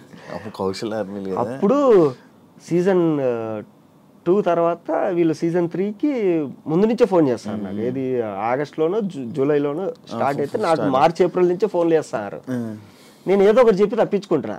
అప్పటికి రొమాంటిక్ మూవీ షూట్లో ఈడున్నాం, గోవాలో ఉన్నాం, నా పక్కన అలీగారి తమ్ముడు కయ్యమని ఉన్నాడు. ఎవర్రా ఫోన్ చేసిన ప్రతిసారి ఏదో ఒకటి చెప్తున్నావు ఏంట్రా అన్నాడు. లేదన్నా ఇట్లా బిగ్ బాస్కి రమ్మంటారు, నాకేం భయం వేస్తుంది పోవాలంటే, పోకుంటే బాగా అది పోతే డబ్బులు వస్తాయి కానీ ఇదన్నా అంటే, అరే ఏం కాదు, నువ్వు బయట ఎలా ఉంటావో వెళ్ళి అలాగే ఉండు, నువ్వు జనాలకి నచ్చితే ఓకే, నువ్వు ఖచ్చితంగా నచ్చుతావు, నువ్వు నీలాగుంటే నచ్చుతావు, నువ్వు ఎప్పుడైతే దొంగ నాటకాలు ఎచ్చావో నచ్చవు, నువ్వు నీలాగుంటే కనుక నచ్చుతావు, నువ్వు వెళ్ళి హ్యాపీగా డబ్బులు ఇస్తారు, తెచ్చుకో, పెళ్లి కావాల్సిన పిల్లోడు డబ్బులు వస్తాయి కదా, ఓన్లీ డబ్బుల కోసం పో అన్నాడు. సరే ఓకే అని చెప్పేసి ఫోన్ చేసి వాళ్ళకు, నాకు మీరు మంచి డబ్బులు ఇస్తే వస్తానండి అన్నారు. వాళ్ళు సరే అని చెప్పి నేను అడిగినంత ఇచ్చారు. అది అప్పటికి టాప్ 3 పేమెంట్ అది. అమ్మ నాకేంది ఇంత డబ్బులు ఇస్తారు వీళ్ళు వీక్లీ, బయట ఇంత కష్టపడినా రావు ఇదేంది ఇది అనుకుని మా అమ్మకు ఫోన్ చేసిన. అమ్మ ఇట్లా ఇట్లా అంటే ఇంకేముందరా హ్యాపీగా వెళ్ళి బాగా తిని కూర్చొని పడుకొని డబ్బులు తెచ్చుకోపోవాలి. సరే ఓకే అని చెప్పేసి పోయినా. నేను 2 వారాలు ఉంటే చాలు అనుకున్నా, 12 వారాలు ఉన్నా. అదే 12 వారాలు. అది 12 వారాలు ఎంత సంపాదించావు? చెప్పకూడదు అది బయటికి, నువ్వు చెప్తావా? బిగ్ బాస్ అనే కదా, ఏమైనా సంపాదించుకున్నావా మొత్తం డబ్బులు? సంపాదించుకున్నా. ఫస్ట్ బిగ్ బాస్ 1కి వచ్చింది ఒక హౌస్ డౌన్ పేమెంట్ కట్టేసిన 40 లక్షలు. తర్వాత 40 లక్షలు వచ్చింది ఫస్ట్ 3/3కి. వచ్చిందంటే 40 లక్షలు కట్టా. వచ్చిందంటే 40 లక్షలు డౌన్ పేమెంట్ కట్టేసిన ఒక ఇంటికి. తర్వాత ఓటీటీ సీజన్ మనకు వచ్చింది. ఈ మధ్యలో సినిమాలు సంపాదించుకుంది అంతా కలిసి ఒక సినిమాకి పెట్టేసిన. దాని రిలీజ్ కోసం కింద మీద పడుతున్నా. కాదు, ఏమైనా ఉపయోగపడిందా నీకు బిగ్ బాస్? పడింది. బిగ్ బాస్ నుంచి వచ్చిన తర్వాతే కదా నాకు బిగ్ బాస్ అంటే ఏమైందంటే, ఇప్పుడు ఒక సినిమాలో క్యారెక్టర్కి 10 మంది ఆప్షన్లు ఉంటే అందులో నేను 8, 9 ఉండేవాడిని. బిగ్ బాస్ నుంచి రాగానే ఏమైందంటే ఈ ఆప్షన్ అనేది 1, 2కి వెళ్ళిపోయింది. సో రెమ్యునరేషన్ కూడా కొంచెం పెంచారు. ఓకే, అట్లా. ఓకే. నీ సినిమా కాంట్రవర్సీ ఏంటి? ఏం కాదు, మెసేజ్లు పెట్టి ఏదేదో చీటింగ్ ఇది అది. వాడు మా డైరెక్టర్. వాడేందంటే ఇద్దరం కలిసి సినిమాలు చేసుకున్నాం, ఇద్దరం కలిసి చేసుకున్నాం. అప్పుడు వేరే పేరు ఉండేది కదా, సినిమా పేరు ఏంటి? అప్పుడు కల్ట్ గ్యాంగ్ అని ఉండేది. తర్వాత నేను రెన్యువల్ చేసుకోవడం కొంచెం లేట్ అయింది. ఆ కల్ట్ అనేది విశ్వక్సేన్ తీసుకున్నాడు, నేను మళ్ళీ ఉత్తుత్త హీరోలని మార్చుకున్నాను. సో గొడవ ఏంటంటే, గొడవ ఏం లే, డైరెక్టర్ కమ్ కెమెరామెన్ మా ఫ్రెండ్. సో పిలిచి రారా సినిమా చేసుకుందాం ఇద్దరము అనుకున్నాను. షూటింగ్ వరకు నేను పెట్టాలి, పోస్ట్ ప్రొడక్షన్ వాడు పెట్టాలి. షూటింగ్ అయిపోయింది. తర్వాత పోస్ట్ ప్రొడక్షన్ నాకు డబ్బులు లేవన్నాడు. డబ్బులు లేవన్నప్పుడు ఎట్లా సరే ఇది కూడా నేనే పెట్టేస్తాలే అని చెప్పేసి మొత్తం అంతా చేసుకుని కంప్లీట్ చేసుకున్నాము. మొత్తం అంతా అయిపోయిన తర్వాత ఇప్పుడు నాకు తెలిసిన పరిచయాలతో మైత్రి డిస్ట్రిబ్యూటర్స్ ఇలా అందరినీ కలుస్తున్నాం. వాడిని నేను వెళ్ళి కలుస్తున్నాడికి మనోడు ఏంటంటే కొంచెం ఊహల్లో ఉండిపోయాడు. ఏది సినిమా అయిపోగానే ఇంత డబ్బులు వచ్చేసాయి, నేను ల్యాండ్ తీసుకోవాలి, కార్ తీసుకోవాలి, ఇది మొత్తం ప్లాన్ చేసి నేనేది ఫస్ట్ సినిమా బయటకు వచ్చేదాలని చెప్పి నేనున్నా. తర్వాత ఏమైపోయిందంటే ఇంక నేను ఇట్లా కాదు, ఇది ఒక 2-3 ప్రీమియర్ చేసేద్దాం రామానాయుడులో. ప్రీమియర్లు వేసేస్తే మనకు కనీసం ఏదైనా కొంచెం బస్ ద్వారానే వస్తుంది ఇండస్ట్రీలో అనుకొని, నువ్వు మొత్తం ఫైనల్ అవుట్పుట్ రెడీ చేసేసి మనం ప్రీమియర్ వేసేసుకుందాం అంటే, అప్పుడు వాడి మైండ్లో ఏం పడిందో కానీ నాకు ఇంత డబ్బులు ఇస్తే కానీ నేను రెడీ చేయను అన్నాడు. నేనేంటంటే ఫ్రెండ్ కదా అని చెప్పి మొత్తం నమ్మి ఫైల్స్ అన్నీ మనోడి దగ్గర పెట్టేసి, నాకు తెలియదు అసలు ఎన్ని హార్డ్ డిస్కులు కొనుక్కున్నాం ఏంటి అంటే ఎంత ఖర్చు అయింది అనేది అకౌంట్స్ రాసుకుంటున్నాను. లేదు ఇది అన్నప్పుడు మనోడికి ఏంటంటే పాపం అప్పటి వరకు అంటే నెగిటివిటీ వచ్చిందో మైండ్లో, ఇది అయిపోతుందో లేదో అని. లేదంటే కనుక వాడికి నిజంగానే డబ్బులు అవసరమైంది. అప్పుడు నా దగ్గర డబ్బులు లేవు. నేను నా దగ్గర డబ్బులు ఉంటే నేనే ఇస్తాను కదరా నీకు అని. సరే ఇట్లా కాదు, అగ్రిమెంట్ చేసుకుందాం మనము వచ్చిన తర్వాత ఇంత అని అంటే, సరే ఓకే అగ్రిమెంట్ చేసుకుందాం అని చెప్పిన. తర్వాత వాడు అగ్రిమెంట్ రాలేదు, నేను చేసుకోలేదు. నేనేమన్నా అంటే సరే అయితే నువ్వు సైలెంట్గా ఉంటే నేను సినిమా మొత్తం రిలీజ్ చేసేసి వచ్చిన డబ్బులు వచ్చిన తర్వాత నేను పిలిచి నీకు కావాలి, నీకు ఇవ్వాల్సింది నీకు ఇచ్చేస్తాను అంటే, అప్పటికే ఇచ్చేసిన కొంచెం డబ్బులు, ఇవ్వాల్సింది ఇస్తా అన్న. అది దానికి అందరికి మెసేజ్లు పెడుతున్నాడా? దానికి ఏంటంటే వాడు మెసేజ్లు పెట్టేది ఏంటంటే అంటే, వాడి ఫ్రెండ్స్ ఉన్నారు కొంతమంది ఇండస్ట్రీలో, వాళ్ళకి ఇదంతా తెలియదు. ఇప్పుడు నాకు ఇంకొకటి గొడవ అయింది, నేను వచ్చి నా వర్షన్ నీకు చెప్పిన, అవతల ఇంకో 3వ పర్సన్ నీకు తెలియదు, నువ్వేం చేస్తావు నేను చెప్పి నమ్ముతావు కదా. సో అట్లా ఏంటంటే మనోడు చెప్పిందంతా వాళ్ళు నమ్మారు. నమ్మేసి వాళ్ళు ఏదేదో సరే ఓకే పోనీలే మనం ఏమైంది, అది ఎందుకు రిలీజ్ అవ్వట్లా? ఉన్న డబ్బులంతా దానికే పెట్టేసిన. ఇప్పుడు ఎవడెవడైతే ఈ ఎరిపప్పు వాళ్ళందరూ కామెంట్లు పెట్టారో, ఈ నా కొడుకులందరూ తలా ఇంత వేసుకునే కానీ సినిమా అయిపోతుంది. జేబులోంచి డబ్బులు తీసి ఏమైనా హెల్ప్ చేయండి అంటే ఓడి చేయట్లేదు, ఎవరికి కామెంట్లు పెడతారు అంతే. కామెంట్లు పెడితే ఏం చేసుకోవాలి, ఏడు ముడ్లు పెట్టుకోవాలి ఎన్ని కామెంట్లు. నేను చెప్పినా క్లియర్గా, అరే మీరు ఇంత బాధపడతారు కదా మీ వాడికి పేరు రాలేదని, మీరే తలా ఇంత వేసుకొని సినిమా కొనండి, మీరే రిలీజ్ చేయండి, లేదా మీరే తలా ఇంత వేసుకొని సినిమా రిలీజ్కి హెల్ప్ చేయండి రా అంటే ఎవరు చేయడంట, జేబులోంచి ₹1 తీయరంట, ఊరికి ఇన్స్టాగ్రామ్ తీసి కామెంట్లు పెడతారంట. అది ఇప్పుడు రిలీజ్ అవుతుందా? రిలీజ్కి ఒక 30 లక్షలు కావాలి. సో ఆ డబ్బుల కోసం నేను అంటే ఇప్పుడు పెళ్ళి అయిపోయిన తర్వాత ఏంటంటే ఎంత లేదన్నా నెల అయ్యేసరికి ఒక 78,000 ఖర్చులు వస్తున్నాయి. ఏది హైదరాబాద్లో రెంటు, ఊర్లో రెంటు, ఇక్కడ ఖర్చులు, అక్కడ ఖర్చులు, అవి. ఓన్ హౌస్ అన్నా? ఓన్ హౌస్ అంటే అదే 40 లక్షలు కట్టాం కదా, వాడు కడతాడు ఇంకా అండర్ కన్స్ట్రక్షన్ లో ఉంది అది. సో ఇది ఓకే. పెళ్ళి లవ్ మ్యారేజే? లవ్ మ్యారేజే. ఎన్ని ఇయర్స్ లవ్? 8 years. ఎలా? పరిచయం బెంగళూరులో మా చెల్లి వాళ్ళ ఫ్రెండ్ ద్వారా. సో పరిచయం అయిన తర్వాత ఓకే అనుకున్నా. బిగ్ బాస్ నుంచి రాగానే ఇంట్లో వాళ్ళు పెళ్లి సంబంధాలు వస్తున్నాయి, పెళ్లి చేసేసుకున్నారు.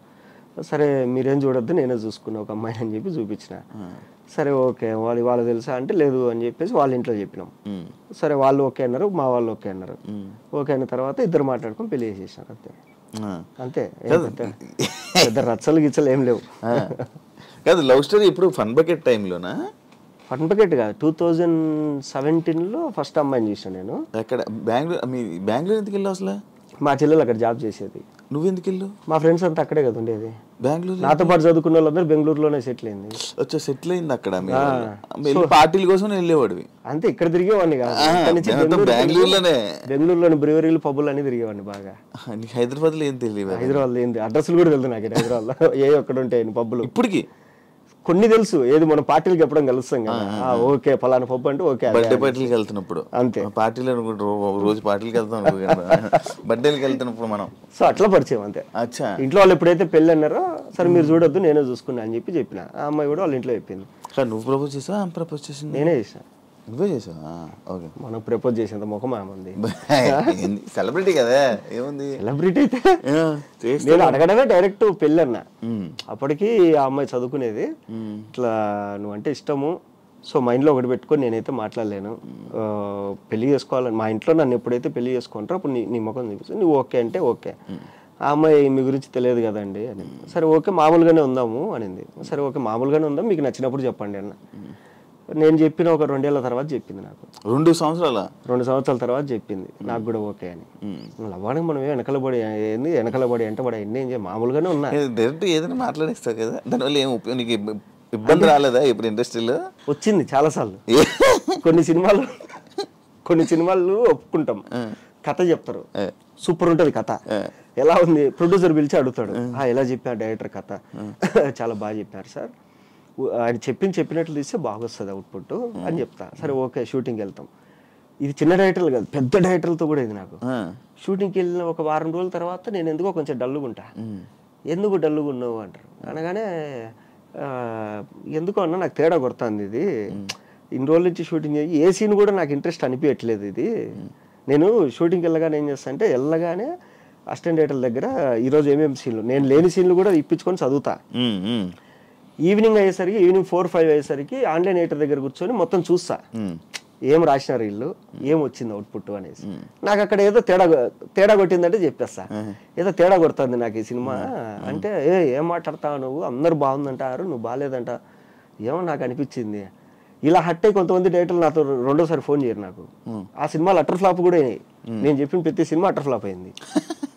నేను ఇంకోటి ఏదంటే సింపుల్, ఇదేది భాగ్యనగరంలో గమ్మత్తు, ఆ మూవీ ఫోన్ చేశారు ఇట్లా చిత్రం సీన్ అన్న, అరే మొత్తం అందరు కమెడియన్లు కలిసి చేస్తున్నారా, నువ్వు కూడా ఉంటే బాగుంటుంది అంటే, అన్న హ్యాపీ అన్న మీ అందరితో కలిపి నేను ఒక వారం రోజులు షూటింగ్లో ఉన్నా అంటే హ్యాపీ కదా అని చెప్పి ఒప్పుకున్నా.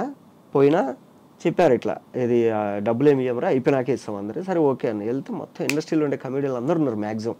అందరితో కూర్చొని మధ్యాహ్నం అందరం పెద్ద టేబుల్ వేసుకొని తినేవాళ్ళం, అంతా బాగుండింది. అంతా అయిపోయింది. రామానాయుడులో ప్రీమియర్ వేసారు. ప్రీమియర్ వేసిన తర్వాత చూసినా ఓకే సినిమా అయిపోయింది. నేను పక్కన నిలబడుకున్నా. శ్రీనివాస్ రెడ్డి అని వచ్చాడు, ఎలా ఉంది అని అందరిని అడుగుతాడు ఒక్కొక్కడిని. అన్న అదిరిపోయిందన్న, అసలు ఎవడు గోల వాడితే తర్వాత మంది అన్న అద్దన్న ఇదని అందరు నా దగ్గరికి వచ్చాడు, ఎలా ఉందిరా అని. ఏమన్నా కమెడీలు అందరూ ఉన్నారు, కామెడీ సీన్లు ఉన్నాయి కానీ నాకు నవ్వు రాలేదు ఆడే కానీ, ఒక 2 సీన్లు తప్ప. ఏమో నా సెన్స్ ఆఫ్ హ్యూమర్ దొబ్బిందేమో తెలియదు నాకు కూడా. మేబీ అంటే నాకు నచ్చని సినిమాలు కూడా జనాలకు చాలా మంది హిట్ అయినాయి. ఇప్పుడు గీతా గోవిందంలో థియేటర్లో కూర్చుంటే అందరు నవ్వుతారు, నాకు నవ్వు రాలే. తర్వాత ఇదేది జాతిరత్నాలు కూడా థియేటర్ అంతా ఎగిరెగిరి నవ్వుతుంది, నాకు నేను అందరు నవ్వుతాను, నాకు నవ్వు రావట్లే, నాకు సెన్స్ ఆఫ్ హ్యూమర్ దొబ్బింది, చిప్పు దొబ్బింది అలా అనేసి 2 సార్లు నవ్వు వచ్చింది సినిమా మొత్తంలో అని చెప్పి. ఇట్లన్నా ఏమో నా జడ్జిమెంట్ తప్పైండొచ్చు, నా ఒపీనియన్ ఇది అన్న. సరే ఓకే ఆయన వెళ్ళగానే వీళ్ళందరూ బుద్ధి ఉందిలా నీకు, ఆయన అంత కష్టపడి సినిమా తీసి నువ్వు అట్లా అంటావా అన్న. నా ఒపీనియన్ అడిగాడు, ఒపీనియన్ చెప్పిన, తప్పేముంది.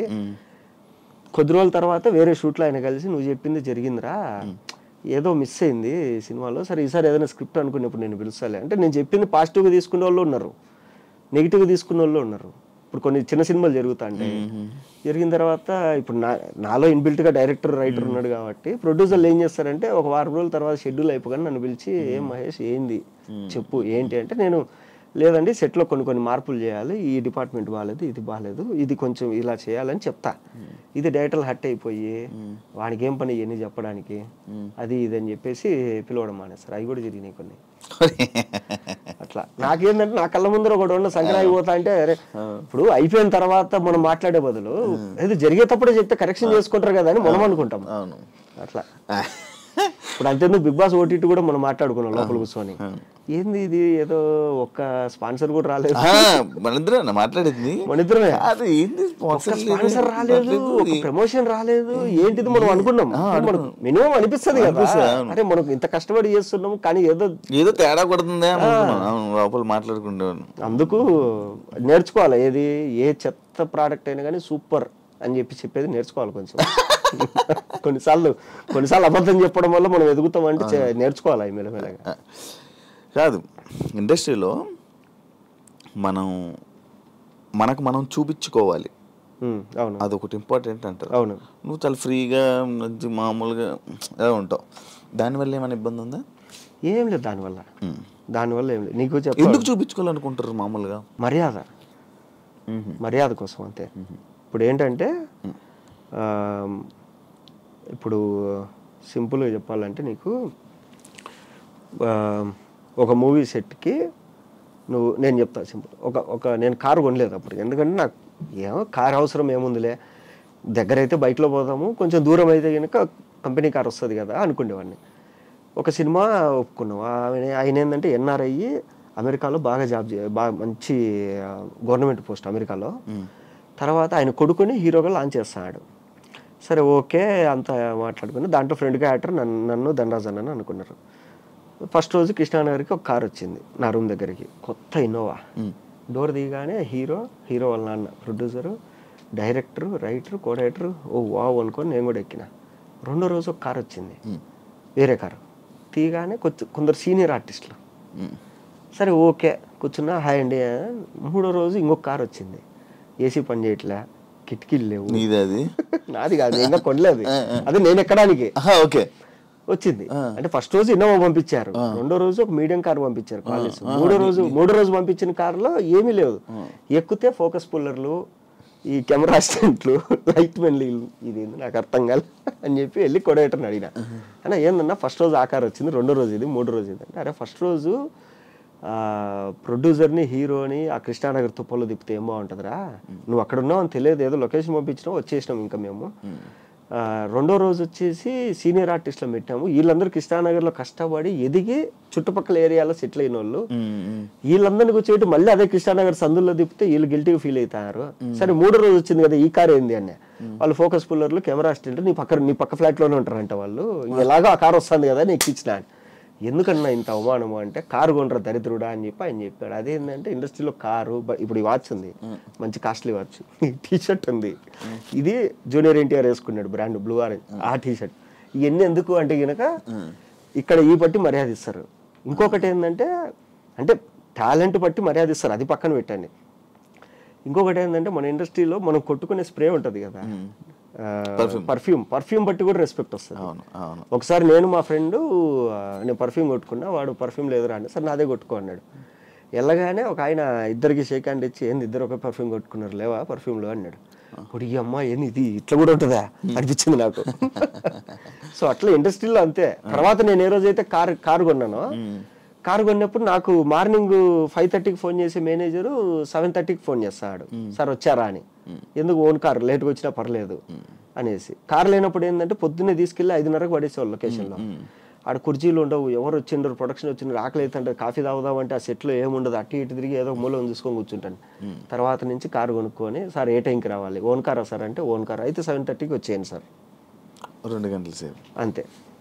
అట్లా ఇవి ప్లస్ అంతే, ఏం లేదు. మామూలుగా ఏదైనా కానీ డబ్బు నోడికి విలువ ఇస్తారు. కాదు, కృష్ణానగర్ అని ఎందుకంటారు? నార్మల్గా ఇండస్ట్రీ అనగానే కృష్ణానగర్ అని ఎందుకంటారు? ఎదిగింది అక్కడే కదా. ఇప్పుడు సారథి స్టూడియోకి, అన్నపూర్ణ స్టూడియోకి, పద్మాలయ స్టూడియోకి దగ్గర. సో టెక్నీషియన్స్ అందరూ అక్కడే ఉండేవాళ్ళు. అందుకే కృష్ణానగర్ అని అంటారు. కృష్ణానగర్ కష్టాలు, కృష్ణానగర్ ఇది. సో ఇప్పటికి కూడా ఇండస్ట్రీ మొత్తం ఆడే కదండి అది. ఇప్పుడంటే మణికొండ అనేది ఒకటి వచ్చింది కాబట్టి మళ్ళీ డెవలప్ అటు పోయారు కానీ అట్లా. ఓకే, నీ ఇండస్ట్రీ జర్నీలో ఏం నేర్చుకున్నావు నీ లైఫ్ కథ? లైఫా? డబ్బులు ఉన్నప్పుడు మిగిలించుకోవాలి ఫస్ట్ పాయింట్. తర్వాత ఏంటంటే ఫేమ్ వస్తుంది పోతుంది. వచ్చినప్పుడు అంటే నీ ఫేమ్ అనేది నీ దగ్గర కనపడకూడదు. నువ్వు లేనప్పుడు నీ ఫేమ్ కనపడాలి. అరే పలానోడు అమ్మ ఆ సినిమాలు చేస్తాడు, అదిరా ఇదిరా వాడు ఇదిరా అంటారు. ఇంత విన్న వాళ్ళు నువ్వు వచ్చినప్పుడు నిన్ను చూస్తే ఫుల్ ఆపోజిట్ ఉండాలి, మామూలుగా ఉండాలి.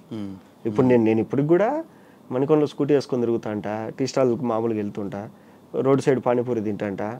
అక్కడ ఎక్కడ దోశలు ఫేమస్ అంటే కనుక వెళ్ళిపోయి మాదాపూర్ ఫుడ్ స్ట్రీట్లో రోడ్డు మీద తిరుగుతా తింటాంట.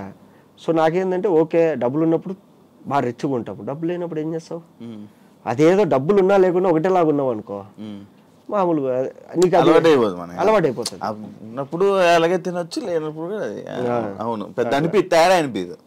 ఇప్పుడు అజిత్ గురించి చెప్తారు. అక్కడ ఏంటంటే అజిత్ ఒక సెట్లోకి వెళ్ళిపోయి అటు ఇటు తిరుగుతూ వెళ్తానే ఒక లైట్ అంతా సెట్ చేసి కూర్చోన్నాడంట.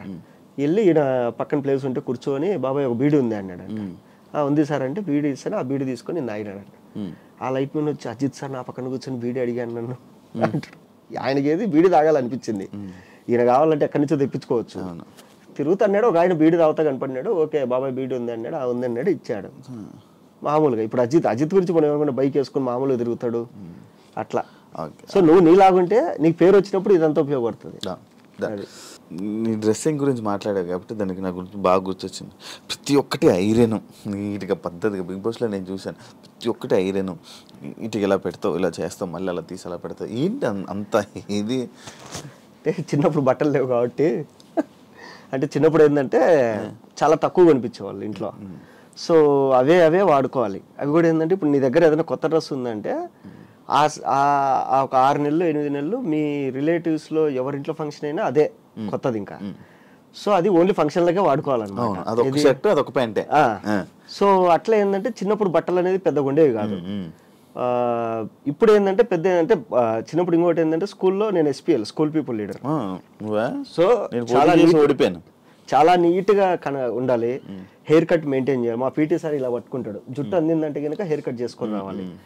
సో అలాగేంటంటే నాకు స్కూల్లో ఒక 4 సంవత్సరాలు ఎవ్రీ ఇయర్ స్కూల్కి నీట్గా వచ్చే వాళ్ళకి అవార్డు ఇస్తారు కదా, దాంట్లో నాకే వచ్చింది 4 ఏళ్ళు. సో మంచిగా ఒక డబుల్ పెద్ద లాంగ్ టై ఉండేది, మర్చుకొని వేసుకుంటారు కదా ఆ టై. నా బట్టలు ఏంటంటే మార్నింగ్ ఐరన్ చేసుకొని వెళ్తా, మధ్యాహ్నం ఇంటికి వచ్చి మళ్ళీ ఐరన్ చేసుకొని మళ్ళీ వెళ్తా. సో హెయిర్ కట్ అలాగే మెయింటైన్ చేసేవాడిని, షూ పాలిష్ అలాగే మెయింటైన్ చేసేవాడిని. అది ఏంటంటే ఒకటి అలవాటు అయిపోయింది. అంటే ఎలాగో మన దగ్గర డబ్బులు లేవు, దరిద్రులము, కనీసం బట్టలన్నా నీట్గా వేసుకుంటే మర్యాద ఇస్తారు కదా అనేది. ఇప్పుడు ఇండస్ట్రీకి వచ్చినాక ఏమైపోయిందంటే బ్రాండ్ల మీద వచ్చేసింది.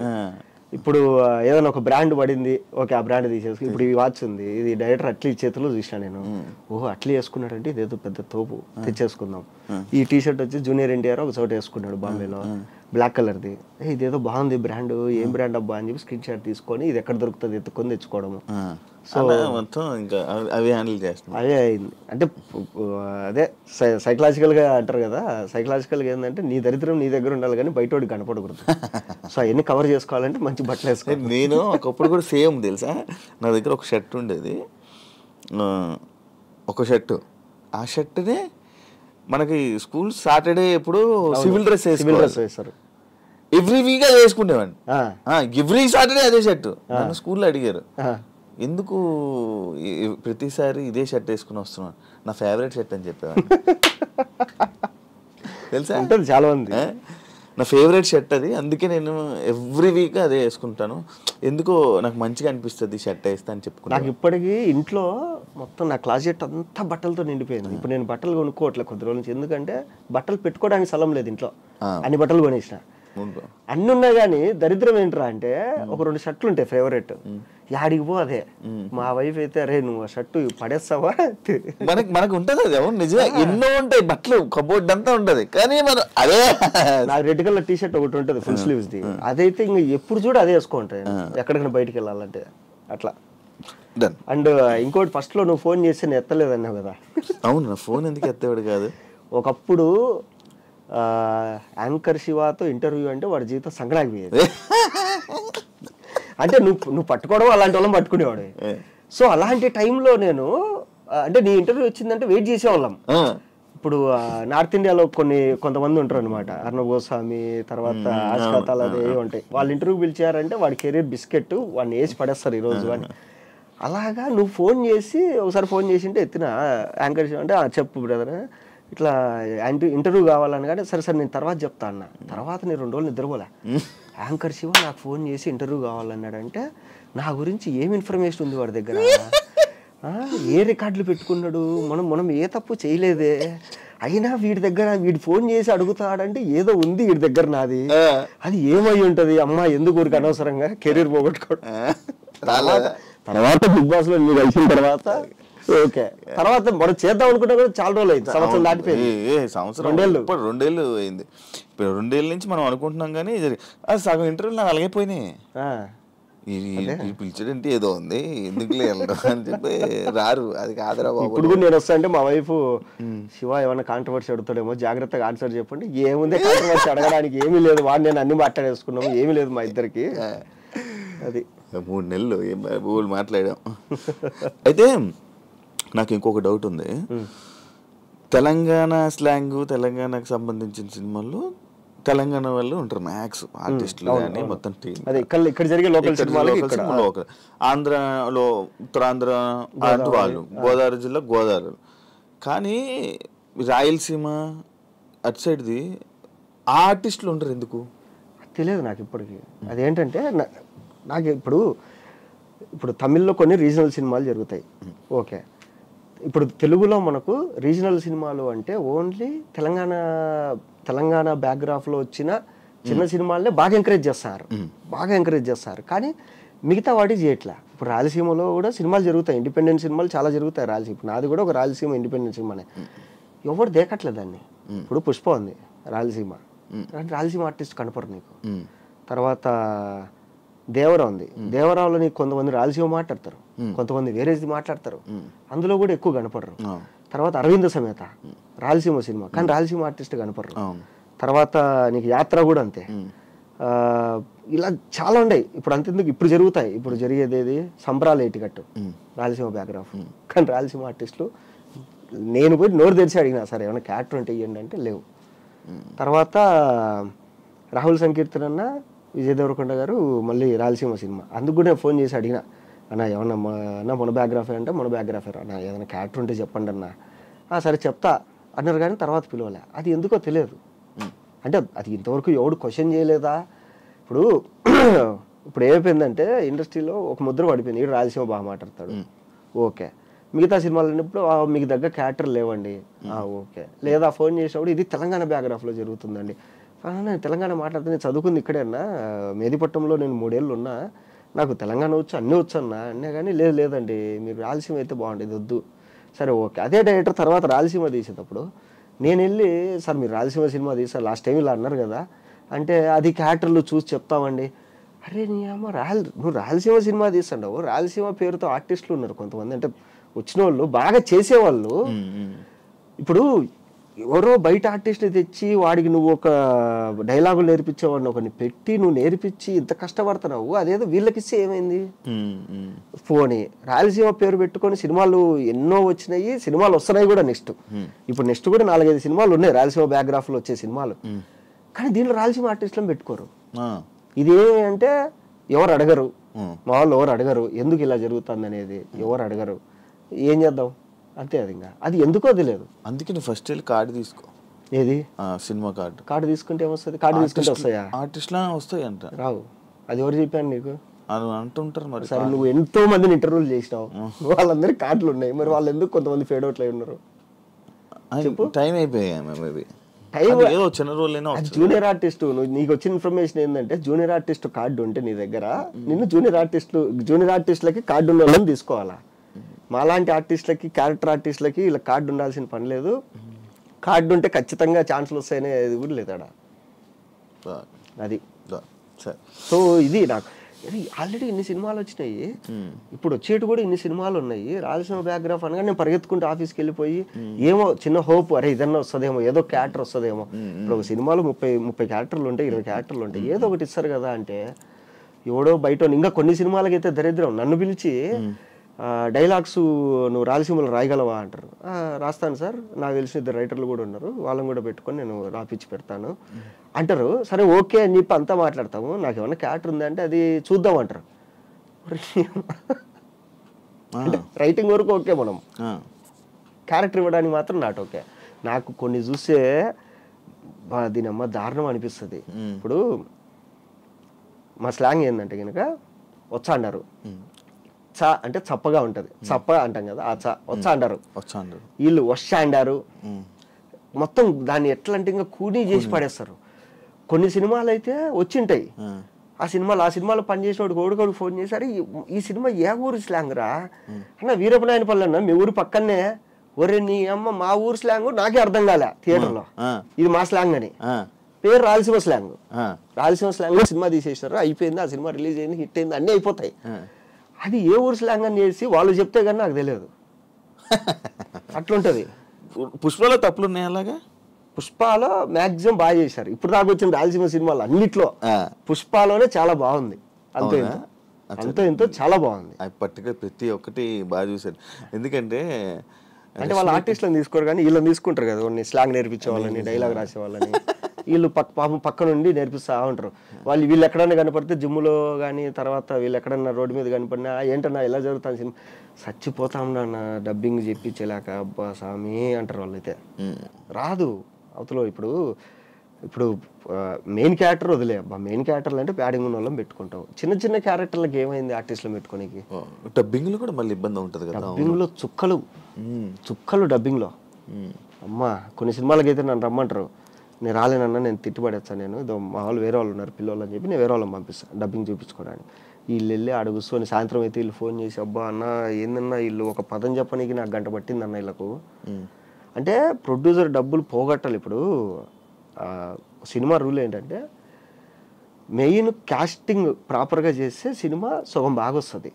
సినిమా సగం వీళ్ళు ఏంటంటే వీళ్ళు ఎందుకు చేస్తారో తెలియదు. ప్రొడ్యూసర్ డబ్బులు ఎక్కువ ఏమైనా ఇస్తాడేమో, ఖర్చు పెట్టండి ఊరికే అని చెప్పేసి ఎవరినో తీసుకురాడు, వాడికి రాదు, వచ్చా అంటారు, పోస్ట్ అంటారు, ఏందేందో చెప్పి దాని తర్వాత డబ్బింగ్లో అది చెప్పిలేక అది రిలీజ్ అయిన తర్వాత మేమే డిస్కషన్ చేసుకుంటాం, ఇది ఆ ఊరి సినిమా రా, ఇది ఆ ఊరి స్లాంగ్ రా. సినిమాల బోర్డులో చూస్తాం కదా, ఓహో తిరుపతి స్లాంగ్ అది అని చెప్పి మేము తర్వాత నవ్వుకుంటాం. అట్లా నువ్వు స్టాండప్ కామెడీ చేస్తావా? మరి చేయాల్సింది, మంచిగా ట్రై చేయాల్సింది కదా. దేంట్లో? అందులో ఒకటి మళ్ళీ సపరేట్ మాక్సిమం బూతులు వస్తున్నాయి ఇప్పుడు అంతా. ఎందుకు వచ్చింది బూతులు?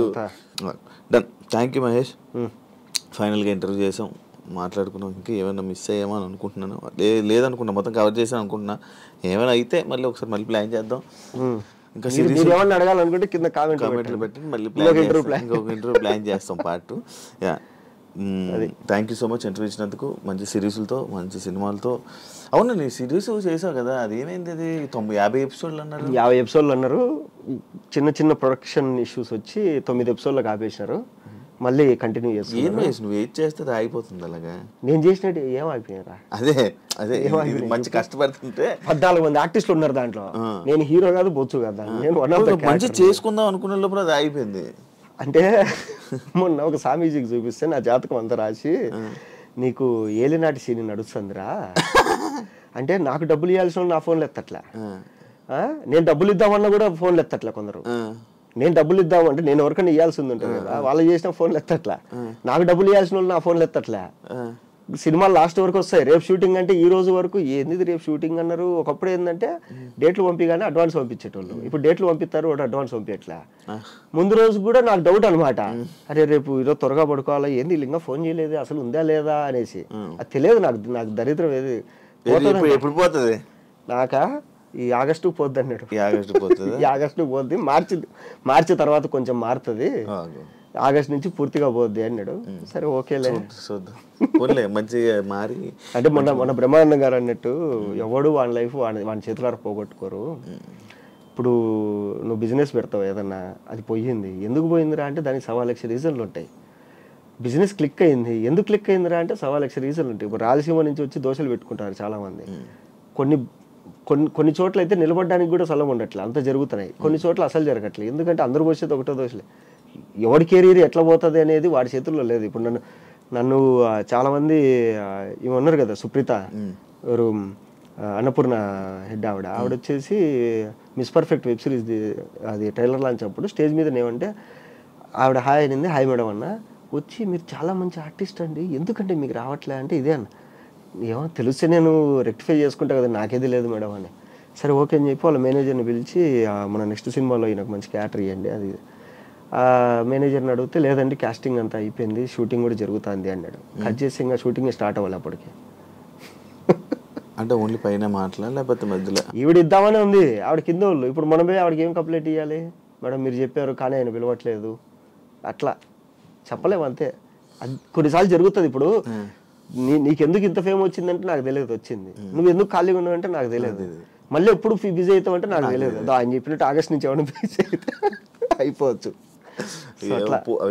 అవే ఉన్నాయి కదా ఈ మధ్య వస్తున్నాయి, చెప్తారు. ఒకరేమో గురుబలం రాయేసుకొని అంటారు, కొందరేమో అదేది ఆస్ట్రేలియన్ మాల వస్తుంది కదా ఏదో కరింగలి మాల ఏదో, దానివల్లే జరిగితే అందరూ కొనిపెట్టారు. ప్రతి ఐటీ కంపెనీలో కూడా అందరూ పెట్టారు. ఇంకా అదే కనుక జరుగుతా అంటే ఇప్పుడు మన తెలుగు సినిమా ఇండస్ట్రీలో డైరెక్టర్లు సెట్ లో పనిచేసే ప్రతి ఒక్కడికి మాలేసేస్తారు, ఈ సినిమా హిట్ అయిపోవాలి అందరూ వేసేసుకుంటారా అని. అవన్నీ కావు. థ్యాంక్ యూ మహేష్, ఇంటర్వ్యూ ఇచ్చినందుకు. సిరీస్లతో సినిమాలతో వాళ్ళ కెరీర్లో మంచి ఇంకా సక్సెస్ అవ్వాలని, మంచి ఆఫర్తో బిజీ అయిపోవాలని మంచి. ఈ ప్యాంట్ నాదే కదా? ఇది కాదు నీ ప్యాంట్, నీ ప్యాంట్ ఉంది ఇంకోటి, అది కూడా ఇట్లా మంచి ఇలాగే ఉంటుంది నీ ప్యాంట్. బిగ్ బాస్ లో ప్యాంట్ నేనే గుర్తు చేశాను నీకు, అంతవరకు నీకే తెలీదు. నాకు గుర్తుంది. గుర్తుందా? నేనే గుర్తు తీసుకున్నా కదా అని చెప్పి నేను అలా దాచాను అది హౌస్ లో. మంచి సక్సెస్ బిజీ అవ్వాలని కోరుకుంటున్నాను. Thank you so much Mahesh interview ఇచ్చినందుకు. చూసారు కదా ఇంటర్వ్యూ. ఇంకో గెస్ట్తో మళ్ళీ మీ ముందు కలుస్తా. అంతవరకు సీ.